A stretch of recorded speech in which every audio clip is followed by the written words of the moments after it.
বন্ধুরা, আজকে একটা নতুন গল্প নিয়ে আসলাম তোমাদের মাঝে। এটা সত্য এবং বাস্তব জীবনের ঘটনা। শেষ পর্যন্ত শোনার অনুরোধ রইল। শুনলে তোমার মধু চলে আসবে। দেরি না করে চলো শুরু করা যাক। শীতের রাতে আমি, আমার বড় আপু এবং তার বান্ধবী একসাথে শুয়েছিলাম। বাড়ি ভর্তি মেহমান, জায়গা না থাকায় যা হল আর কি। আমি, আপু এবং তার বান্ধবী রাতে একসাথে ঘুমানোর পর গভীর রাতে ঘুমের মধ্যে আমি অনুভব করলাম কেউ আমার সাথে এলোপাতাড়ি করার চেষ্টা করছে। ঘুম থেকে চোখ মেলে দেখি আপু এবং তার বান্ধবী মিলে আমাকে যা করল তা শুনলে বন্ধুরা তোমাদের মাথা ঘুরে যাবে। বন্ধুরা, গল্পটি অনেক ইন্টারেস্টিং।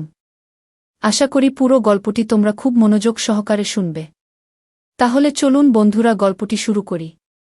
গল্পটি শুরু করার আগে বন্ধুরা, তোমাদের নিকট আমার বিশেষ অনুরোধ, দয়া করে তোমরা আমার চ্যানেলটি সাবস্ক্রাইব করে আমাকে সাপোর্ট করবে। হ্যালো বন্ধুরা, আমি আমজাদ হোসেন। আজকে আমি তোমাদের মধ্যে যে গল্পটি বলবো সেটি হলো আমি যখন ক্লাস 9-এ পড়ি। বন্ধুরা, তখন কিন্তু আমার বয়ঃসন্ধিকাল। বয়সের তার নাই, শুধু চোখের মধ্যে রঙিন অনেক কিছু ঘুরপাক খায়। আর নতুনের সন্ধান করি, কিভাবে একটু নিজেকে ভালো রাখা যায়। মাঝে মাঝে বিভিন্ন রকমের ইন্টারেস্টিং গল্পের বই পড়ি। প্রায় আমি কিছু রোমান্টিক গল্পের বইও পড়ি। উপন্যাস পড়তে আমার খুব ভালো লাগে। আর সবচেয়ে মজার ব্যাপার হলো, যদি কোনো বয়ঃসন্ধিকালের কিছু গল্পের বই পাই তাহলে আমি খুব মনোযোগ দিয়ে পড়ি। বয়সের তুলনায় আমার মনে শুধু তার পাতাতেও খেলে। আমাদের ক্লাসের সুন্দরী মেয়ে দেখলে শুধু হা করে চেয়ে থাকি। আর কল্পনায় তাদের দেখে দেখে মাঝে মাঝে রাতে গোপন কাজ করতাম।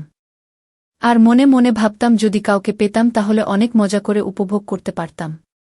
মনে শুধু তখন একটি কল্পনায় কিভাবে মেয়েদের সাথে প্রেম করতে পারতাম আর তাদের সাথে একটি মজা করতে পারতাম। বেশিরভাগ সময় মনে মনে ভাবতাম হয়তো আমিও একদিন এরকম রোম্যান্টিক মুহূর্ত পাব। আমার জীবনেও কোনো না কোনো এক সময় এরকম সুবর্ণ সুযোগ আসবে। মনের মধ্যে সব সময় উতাল পাতাল ঢেউ উঠত। মাঝে মধ্যে বিভিন্ন ধরনের মজাদার গান শুনতাম। আর যদি কোনো আমার সমস্ত মেয়ে পাইতাম তাহলে তার সাথে বেশি বেশি গল্প করতে মন চায়, ভালোবাসার কথা বলতে মন চায়। মন চাই তো তাদের সাথে অন্য এক দুনিয়ায় হারিয়ে যায়। মোটকথা বন্ধুরা, আমার মধ্যে তখন পুরোপুরি বয়ঃসন্ধিকালের পরিবর্তন। আমার মাঝে তখন প্রায় স্পষ্ট বোঝা যাচ্ছে গলার আওয়াজ, সব কিছুই বড় হয়ে গেছে। এমনকি নিচেও প্রচুর গজিয়েছে। কিন্তু হায়, এসব হলে কি হবে? আমার চেহারার কোনো মায়াগো প্রতিছাড় চিহ্ন পড়ল না আজও। আমি দেখতে ছিলাম অনেকটা সরল শিশুর মতোই।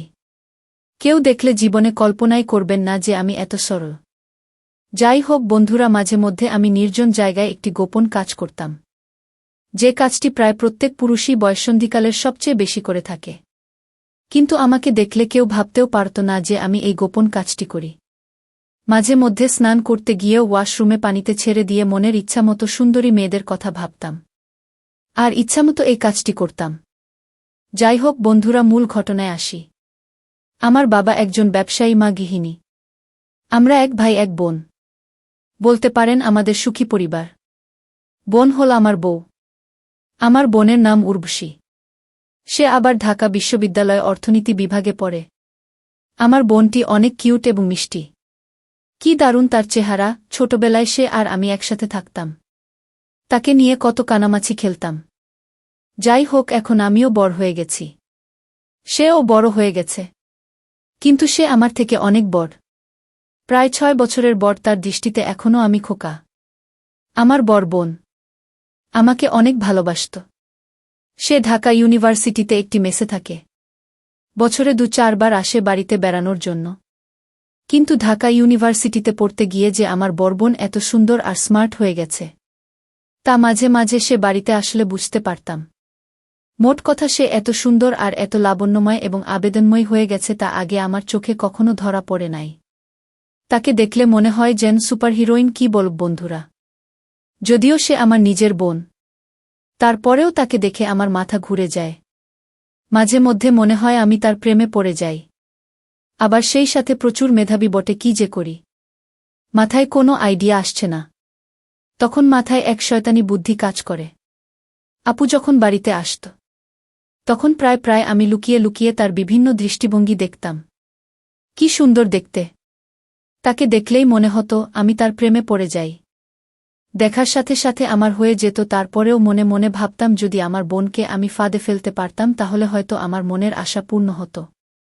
এত সুন্দর, এত লাবণ্যময়, হয়তো আমি আর জীবনে কোনোদিন পাব না, এই ভেবে ভেবে আমার দিন কাটতে লাগল। কিন্তু এই দুঃখে আমার বেশি দিন থাকতে হয়নি। আমার জীবনে কিছুদিন পরেই এমন একটি ঘটনা ঘটল, যা চিন্তা করলে এখনও আমার সারা শরীরে এক ধরনের পুলক অনুভব হয়। আমার প্রথম কাজের অভিজ্ঞতা। আমার মনে হয় ঘটনাটি লিখে আপনাদের বোঝাতে পারব না। মনে হচ্ছিল জীবনের চাইতে সুখ আর কিছু হতে পারে না। তারপরও আপনাদের বলছি ঘটনাটি অনেক আগের। 2022 সালের ডিসেম্বর মাস। বার্ষিক পরীক্ষার সবেমাত্র শেষ হয়েছে, অনেক ফিট আইন। তার উপর আমাদের গ্রামেও প্রচণ্ড শীত পড়েছে। শীতের কারণে ঘর থেকে তেমন বের হতে পারছিলাম না। এমন সময় আমার উর্বশী আপু ফোন করে জানাল সে নাকি তার এক বান্ধবীকে নিয়ে গ্রামের বাড়িতে আসছে। উর্বশী আমার বড় বোন। ও গত বছর ঢাকা ইউনিভার্সিটিতে অর্থনীতি বিভাগে চান্স পায়, তাই পড়ালেখার সুবিধার্থে ও ঢাকায় থাকে। বছরে 2 থেকে 4 বার গ্রামে আসে। আপু এই প্রথম কোনো বান্ধবীকে নিয়ে গ্রামে আসছে, তাই ঘরের সবাই আনন্দিত। ঘরের সবাই বলতে আমি মা আর বাবা ছাড়া তো আর আমাদের কেউ নেই। উর্বশী আপু জানাল ওরা ডিসেম্বর মাসের 25 তারিখ গ্রামে আসবে, বল থাকবে সপ্তাহখানেক। এই কথা শুনে তো আমি আনন্দে আত্মহারা বড় বোন ও তার বান্ধবীর জন্য তখন থেকেই অপেক্ষা করা শুরু করলাম। অপেক্ষা করতে করতে যেন আমার দিন কাটছিল না। দেখতে দেখতে 25 তারিখ চলে এল। আমি যতটা সম্ভব পরিপাটি হয় তাদের অপেক্ষা করতে লাগলাম। সন্ধে 7টার সময় আপু আর তার বান্ধবী আমাদের বাড়িতে পৌঁছলেন। ঘরে ঢুকেই আপু বলতে লাগলেন, গ্রামে এত ঠান্ডা রে বাবা, সারা গা একেবারে কাঠ হয়ে গেল। একটু বিশ্রাম নেওয়ার পর আপ ও তার বান্ধবীকে আমাদের সাথে পরিচয় করিয়ে দিতে লাগলেন। আপুর বান্ধবীর নাম রামেলা। গ্রামে তাকে দেখার সাথে সাথে আমি আরও পাগল হয়ে গেলাম। সে তো দেখছি আমার আপুর চাইতে আরও বেশি সুন্দরী, কিত আশা চেহারা। দেখে মনটা শান্তিতে ভরে গেল। রামেলা তাই জিন্স প্যান্ট আর হলুদ রঙের সোয়েটার পরেছে। আমার চোখের মধ্যে সবকিছু জ্বলজ্বল করে ভাসছে, কিন্তু সোয়েটারের আড়ালে তাকে খুব স্পষ্ট বোঝা যাচ্ছে। তবে দেখেই বোঝা গেল তার সব কিছুই খুব চমৎকার। আপু মা বাবার সাথে রামেলার পরিচয় করিয়ে দেওয়ার পর আমার কাছে আসলো। রামেলাকে বলল, এই হলো আমার ভাই আমজাদ হোসেন, দেখতে হালকা পাতলা হলে কি হবে, এবার ক্লাস 10 এ উঠবে। তারপর আপুর আমাকে বলল, আমজাদ হোসেন খুব লাজুক ছেলে।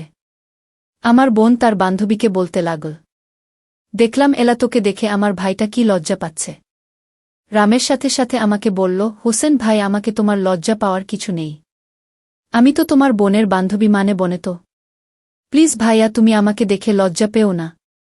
তুমি আমার সাথে ফ্রেন্ডলি কথা বলবে, তোমার আপুর সাথে যেরকম কথা বলো।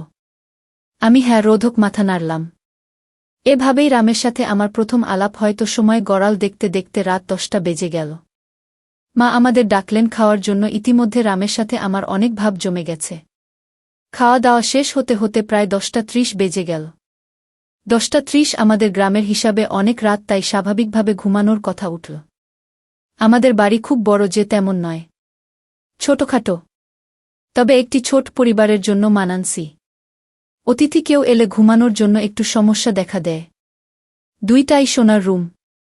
এ রুম এ মা আর বাবা ঘুমান, অন্যটায় আগে আমি আর আপু ঘুমাতাম। আপু আর আমার বিছানা যদিও আলাদা ছিল, তারপরও এক রুমে থাকতে হতো, যেহেতু আপু ঢাকা থেকে আসছেন। সাথে তার বান্ধবী ও তাইমা আগে থেকেই 2টা বিছানায় সুন্দর করে রেখেছেন।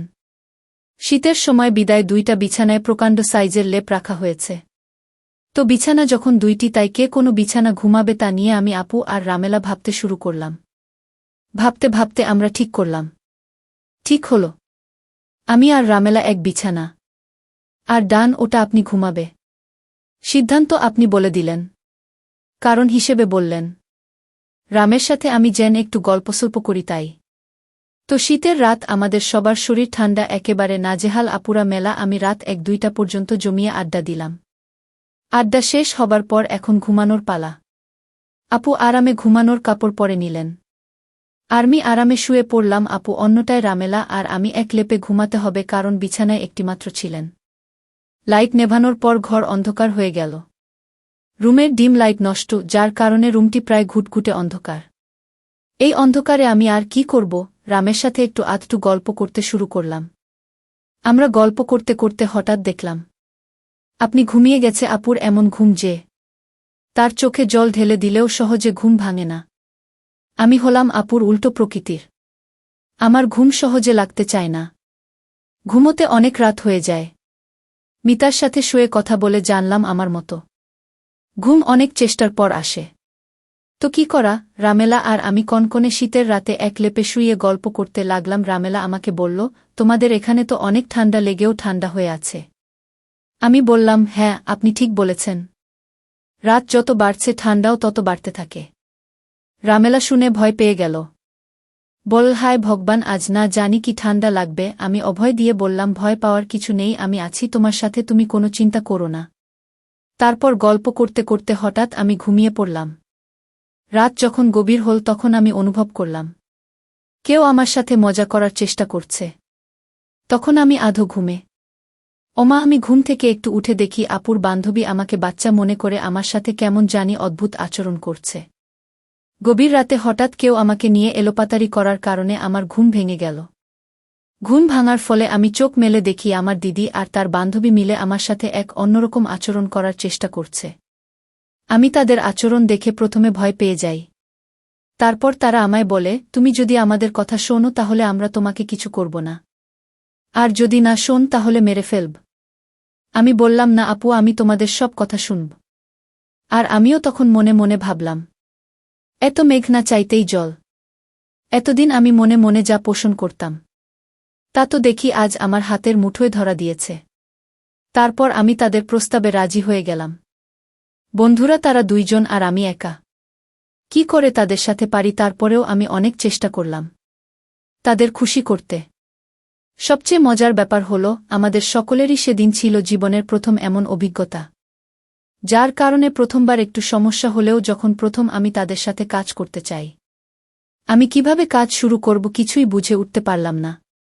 তার আপু তার বান্ধবী মিলে আমাকে শিখিয়ে দিল আমি কিভাবে কাজ করতে হবে। তারপর বন্ধুরা আমি একাই, আপু এবং তার বান্ধবীর সাথে সারারাত ইচ্ছামতো কাজ করে আমার মনের আশা পূরণ করলাম। তবে প্রথম আমার একটু অসুবিধা হয়েছিল, তারপর আমার কাছে অনেক মজা লেগেছিল। তাদের প্রথম অনেক কষ্ট হয়েছিল, একটু পর তারা স্বাভাবিক হয়ে গেল। বন্ধুরা, প্রকৃতপক্ষে সেদিনের রাতটা আমার জীবনের স্মরণীয় রাত। সেদিন এত আনন্দ পেয়েছিলাম যা তোমাদের ভাষায় বোঝাতে পারব না। তারপর বন্ধুরা প্রায় এইভাবে এক সপ্তাহ পর্যন্ত আমাদের হয়েছিল। এক সপ্তাহ পর আমার আপু এবং তার বান্ধবী ঢাকায় চলে গেলে। তবে তারা ঢাকা চলে যাওয়ার কারণে কিছুদিন আমার মনটা খারাপ ছিল। এতদিন তাদের কাছ থেকে আমি যা পেয়েছি হয়তো তা আমি আর কোনোদিন পাব না, এই ভেবে আমার চোখে জল চলে আসলো। তারপরেও নিজেকে সান্ত্বনা দিলাম। যাই হোক, অবশেষে অনেক দিনের ক্ষুধার্তের মধ্যে একটু খেতে পারলাম। যা খেলেছি তাতে 6 মাস চলবে। বন্ধুরা, এর পরেও আমার আপু যদি ঢাকা থেকে আসত তার সাথে আমার এরকম হতো। আস্তে আস্তে আমিও তার সাথে একদম ফ্রি হয়ে গেছিলাম। বন্ধুরা, এর পর থেকে আপনি যখনই ঢাকা থেকে আমাদের বাড়িতে আসত তখনই সে আর আমি এরকম ইন্টারেস্টিং কাজ করতাম। এভাবেই কেটেছিল আমার বয়ঃসন্ধিকাল। সত্যি আজকে সেই বয়ঃসন্ধিকাল, তাকে আমি খুব স্মরণ করি এবং সারা জীবন স্মরণ করব। বন্ধুরা, আজকে এই পর্যন্তই। আবারও আসব তোমাদের মধ্যে নতুন কোনো ভিডিও নিয়ে। ভিডিওটি যদি তোমাদের ভালো লাগে তাহলে একটি লাইক দাও। প্রতিদিন আমি তোমাদেরকে একটা করে নতুন গল্প উপহার দিব, তাই তোমাদেরকে অনুরোধ করে বলছি, তোমরা যদি এরকম ধরনের ইন্টারেস্টিং গল্প পেতে চাও তাহলে দয়া করে আমার চ্যানেলটি সাবস্ক্রাইব করো। পরিশেষে তোমাদের সকলের সুস্বাস্থ্য কামনা করি। ভিডিওটি দেখার জন্য তোমাদের সকলকে অসংখ্য ধন্যবাদ।